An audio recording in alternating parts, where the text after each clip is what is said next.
안녕하세요. 새내기알바입니다.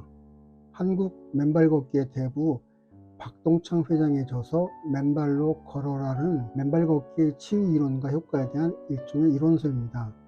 저는 이 중에서 코티솔 분비의 안정화 효과에 대해서 두 번에 걸쳐 영상을 만들고 이번이 이 주제의 마지막 영상입니다. 앞서의 두 영상은 더보기에 링크를 걸어 두겠습니다. 코티솔은 흔히 스트레스 호르몬으로 알려져 있습니다. 그래서 사람들은 코티솔을 우리 몸에 나쁜 영향을 주는 물질로 생각합니다. 실제로 만성 스트레스가 되면 수십 가지 질병의 원인이 되는 부신피로 증후군이 나타나기도 합니다. 부신피로 증후군은 영상 후반부에 좀 더 자세히 다룹니다.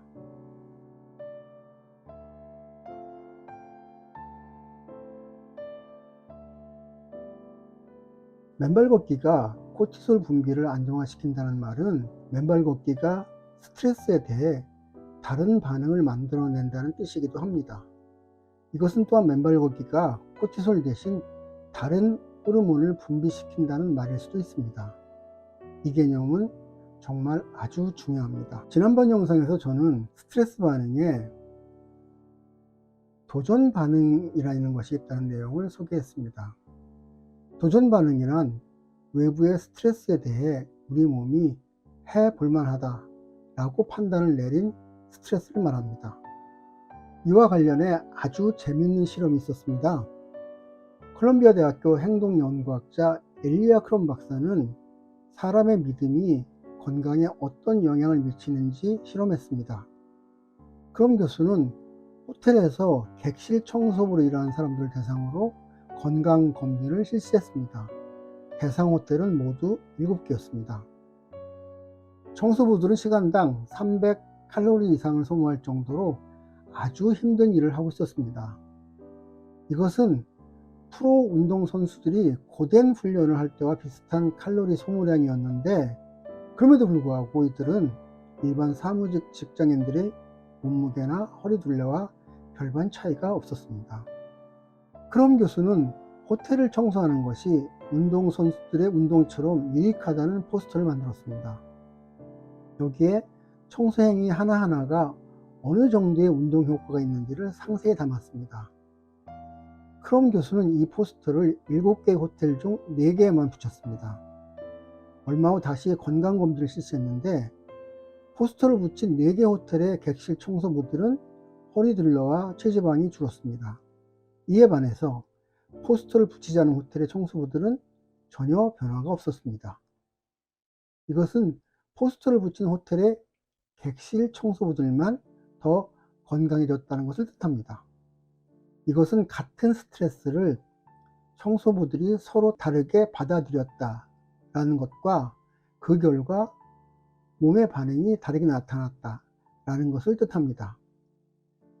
여기서 포스터가 없었던 호텔의 청소부들이 받은 스트레스를 위협 반응, 즉 싸울까 도망칠까 반응이라고 하고, 포스터를 본 호텔의 청소부들이 보인 스트레스 반응을 도전 반응이라고 합니다. 여기에 스트레스에 관한 중요한 개념이 하나 담겨 있습니다. 즉 스트레스란 외부의 자극 그 자체가 아니라 그것을 우리 몸이 어떻게 인식하느냐라는 것입니다. 우리 몸은 스트레스의 원인이 되는 외부의 자극이 들어오면 이를 평가하고 그 결과에 반응하는 시스템을 갖고 있습니다.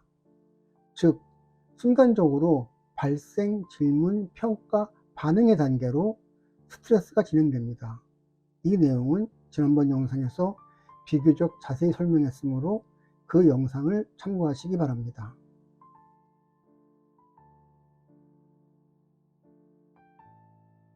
신기한 것은 스트레스에 대한 평가가 바뀌면 우리 몸의 반응은 자율신경과 호르몬 분비 양쪽에 변화가 나타납니다. 즉 스트레스에 대한 평가가 도전으로 나타나면 부교감 신경이 활성화되어 우리 몸은 편안한 상태를 유지하게 됩니다. 부신에서 분비하는 호르몬도 코티솔이 아니라 DHEA로 바뀝니다. 과거에는 DHEA를 아무런 기능이 없는 쓰레기 호르몬이라고 여겼는데, 최근에는 새로운 연구가 많이 이루어져 평가가 많이 바뀌고 있습니다. 특히 스트레스 호르몬으로서 DHEA가 많이 연구되고 있습니다. DHEA와 코티솔은 모두 부신에서 만들어지고 있으며 콜레스테롤을 원료로 하고 있습니다. 이 그림은 부신에서 호르몬들이 만들어지는 과정을 보여줍니다.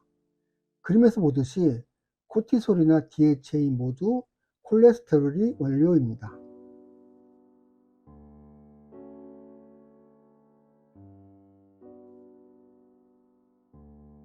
우리가 맨발로 흙을 밟고 걸으면 우리의 몸은 우리도 모르는 사이에 지금 겪고 있는 스트레스를 싸울까 도망갈까 라는 위협 스트레스가 아니라 감당할 수 있는 도전 스트레스로 평가를 바꾸어 줍니다.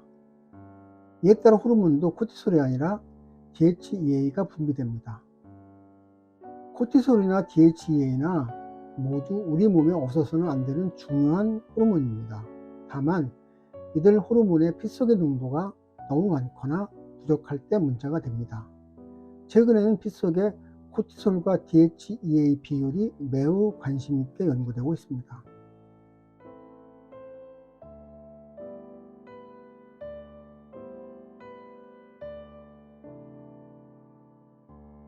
우리 몸이 스트레스를 위협 인자, 즉 싸울까 도망칠까 스트레스로 인지하면 경고, 저항, 소진의 3단계로 반응합니다. 그러다가 스트레스가 만성화되어 이에 대항할 수 있는 힘이 소진되면 여러 가지 질환이 본물처럼 터지는데 이를 부신피로 증후군이라고 합니다. 요즘 부신피로 증후군이란 말이 많이 들리고 있습니다. 이 증세는 과거에는 만성적인 스트레스로 인해 코티솔이 고갈되어 생기는 부신 고갈, 즉 코티솔 고갈이나 아니면 그 반대인 코티솔 과다 분비로 이해되어 왔습니다. 그러나 최근에는 스트레스 호르몬 간의 불균형을 주된 원인으로 보는 견해가 늘어나고 있습니다. 이 그림은 OC 인터그레이티브 제약회사 대표인 라즈스리 박사의 동영상에서 얻은 것입니다. 우리 몸이 스트레스를 위협으로 인지하면 호르몬은 코티솔이 분비되는데 이것이 만성화되면 살이 찌고 고혈압 및 불면증이 생기고 견딜 수 없는 만성 피로가 몰려옵니다. 면역 기능이 약화되고 노화가 촉진되기도 합니다. 그러나 우리 몸이 스트레스를 도전 반응으로 인지하면 호르몬은 DHEA가 분비되는데 그러면 노화가 방지되어 천천히 늙어가고 기억력과 정신건강이 좋아지고 면역 기능이 향상됩니다. 맨발 걷기를 하는 분이라면 어싱이라는 책을 모두 아실 것입니다. 이 책은 맨발 걷기 하는 분들에게는 워낙 유명한 책이라 저도 여러 번 소개 영상을 보았습니다. 그런데 이 책에는 흥미로운 사례가 있습니다. 그것은 어싱을 했더니 임신이 되더라 라는 내용입니다. 많은 사람들은 이것을 어싱의 신비라고 생각합니다. 그런데 사실 이거는 오늘 소개한 원리로 설명이 가능합니다. 즉 맨발 걷기는 스트레스를 위협 반응 스트레스에서 도전 반응 스트레스로 바꾸어 줍니다. 그러면 부신에서 만드는 호르몬이 바뀌는데 이때는 코티솔이 아니라 DHEA가 분비됩니다. DHEA는 성 호르몬인 에스트로겐과 테스토스테론의 전구체 호르몬 역할도 합니다. 전구체란 원료 물질이라는 뜻입니다. 즉 DHEA는 여성 호르몬인 에스트로겐과 남성 호르몬인 테스토스테론의 원료 물질이 됩니다. 따라서 DHEA 분비량이 늘어나면 남성 호르몬이나 여성 호르몬이 늘어나서 생식 활동이 왕성해집니다. 흔히 코티솔을 생존 호르몬이라고 합니다. 스트레스에 대한 반응이 위협 반응으로 나타나면 생존을 제외한 모든 활동이 중단됩니다. 코티솔이 이 역할을 담당합니다. 당연히 생식 활동도 중단됩니다. 따라서 만성 스트레스에 시달리면 아이를 낳기가 어렵게 됩니다. 아내나 남편과 손잡고 숲이나 개울가에서 맨발 걷기를 해보십시오. 그리고 서로 사랑하십시오. 농담 비슷하게 제가 아내에게 하는 말이 있습니다. 맨발 걷기를 열심히 해서 가족관계를 끝내고 부부관계로 되돌아가고 싶다라고 말이죠. 물론 아내는 어이없어 합니다. 이 영상을 준비하면서 더치 테스트라는 세계적인 호르몬 검사기관에서 제공한 영상을 보게 되었는데, 스트레스에 대한 대처 방안을 교육하는 영상이었습니다. 이 강연의 말미에 consideration, 즉 스트레스 해소를 위해 생각해야 할 것들, 이란 내용이 있었는데 다음과 같은 것들이 있었습니다.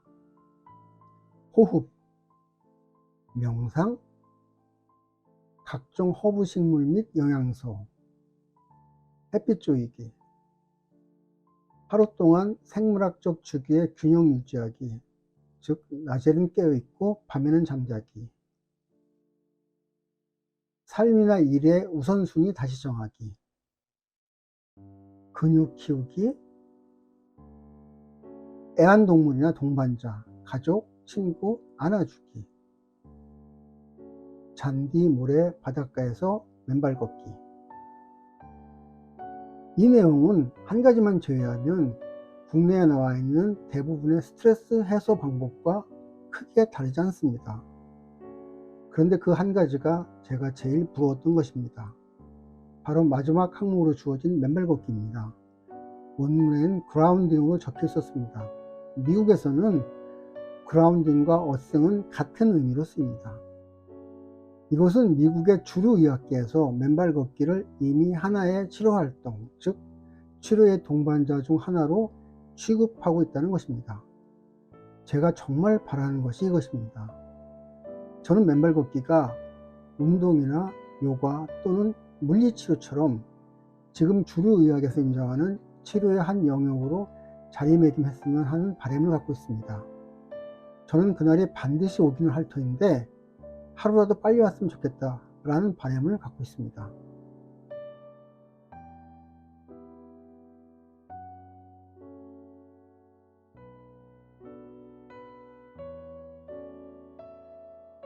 앞서 호텔 객실 청소부의 예를 들면서 외부의 자극을 어떻게 인지하느냐에 따라 스트레스 반응이 바뀌는 현상을 설명하였습니다. 이것은 경험하고 학습한 것을 바탕으로 뇌가 저절로 스트레스를 무의식적으로 평가한 결과입니다. 맨발 걷기를 하면 우리 뇌는 무엇을 배우고 경험하고 기억할까요? 맨발 걷기를 하니까 활성산소가 발생하지 않더라. 맨발 걷기를 하니까 부교감 신경이 활성화되더라. 맨발 걷기를 하니까 혈액순환이 잘 되고 혈류가 안정되더라.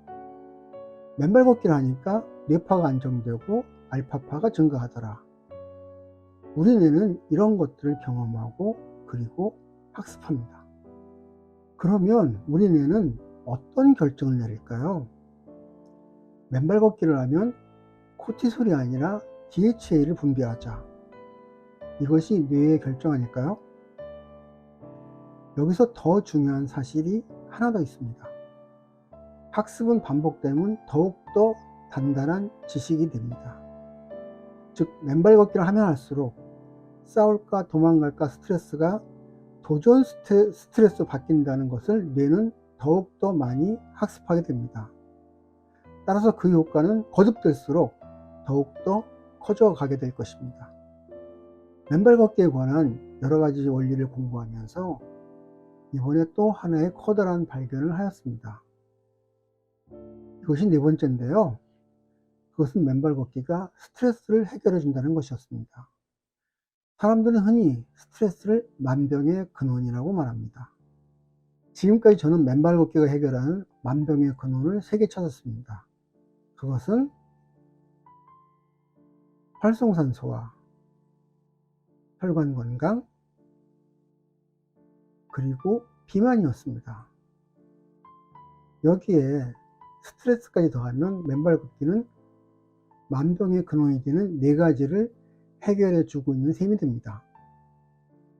이것들이 상호작용하여 우리 몸에 신기한 반응을 만들어 여러 기적 같은 치유 효과를 보여주고 있습니다. 정말 놀랍지 않습니까? 이번 영상은 여기서 마치겠습니다. 지금까지 시청해 주셔서 감사합니다. 구독, 좋아요, 알림 설정 부탁합니다. 영상을 만들면서 참고한 자료는 다음 화면에 게시하겠습니다. 다음 영상에서 뵙겠습니다.